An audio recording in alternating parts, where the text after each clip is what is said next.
Join me as I take on the Flippin' Frenzy Challenge. This challenge is not all about me, but it does include my friends of Sonic Sky and Bloom's membership group. The idea is simple. We spun a wheel to determine who we're sending items to and who we're receiving items from. Let's just say I mailed a bunch of junk to Tara at the Reclaim branch, and I received some thrifted items from Kathy at Waste Not Upcycle. So make sure to check out their videos and see what they're up to, along with the other participants in this collaborative. And to be honest, I had to Google what some of these items were. Yet, I took that challenge head on. The goal is to have fun while challenging each other. Hi, I'm Sylvia from Backyard Brushes in Fountain City, Wisconsin. So let's roll up our sleeves and let's get creating.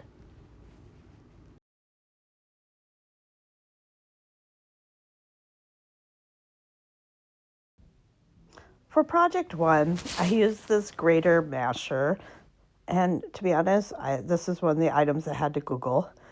I used Bohemian Blue by DIY in 2 coats, and then I sealed it using Fusion's antiquing glaze.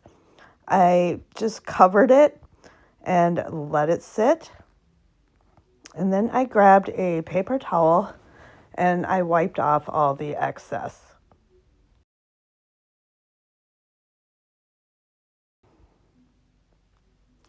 I then left it to dry.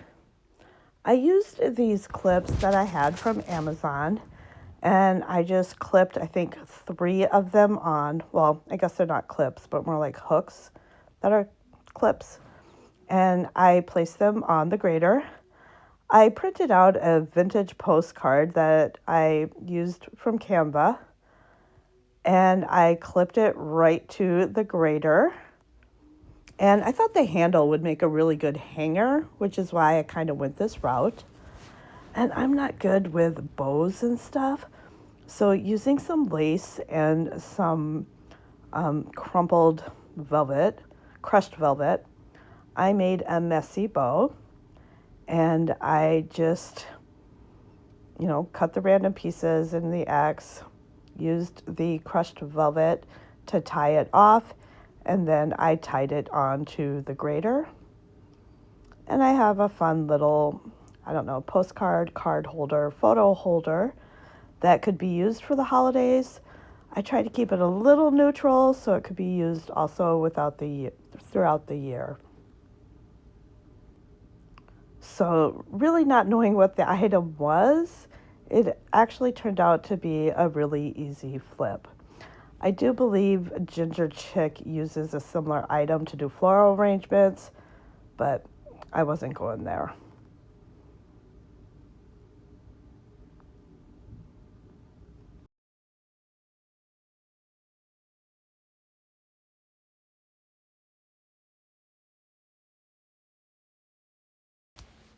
For project 2, I chose this wood fish. It kind of was childlike and it reminded me of my father fishing with my kids.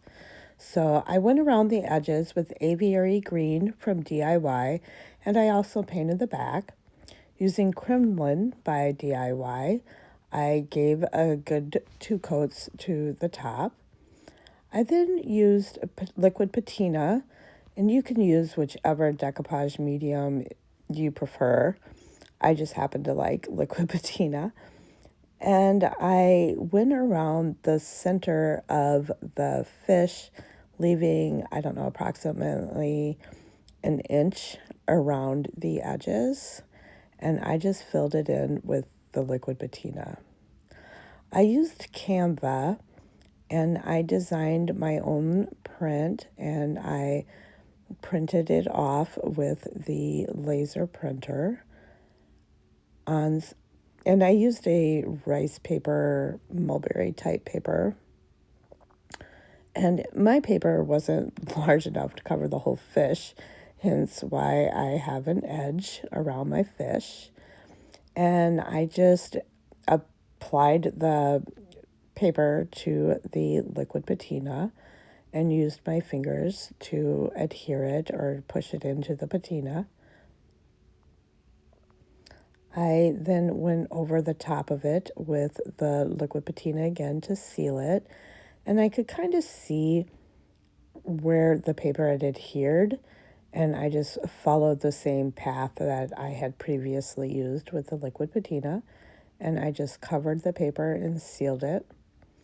I trimmed off the excess paper using my scissors, and in true Sylvia fashion, I grabbed my lighter and I burned off the excess paper. I just like the vintage look it gives, and the flame actually goes out. It stops when it hits the decoupage medium.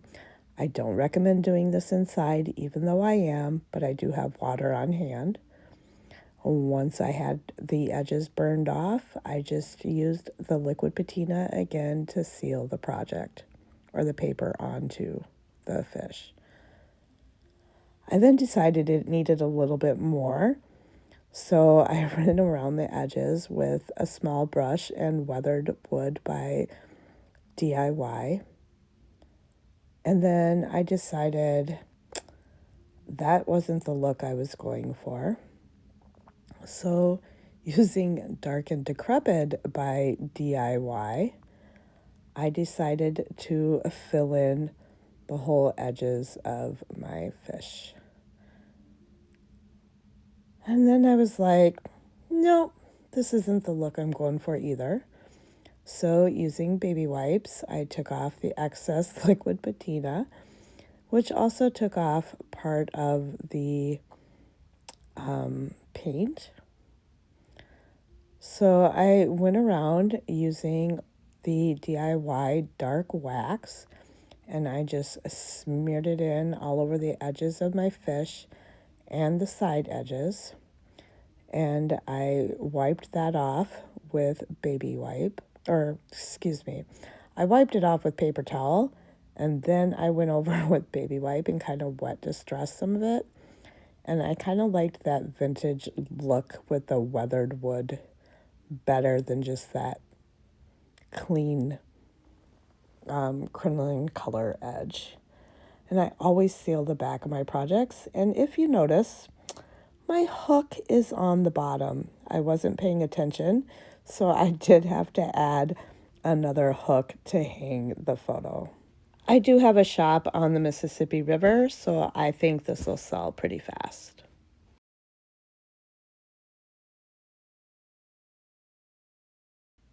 Now, for project 3, this item stumped me. I Googled it, and it is actually a drying rack for Ziploc bags.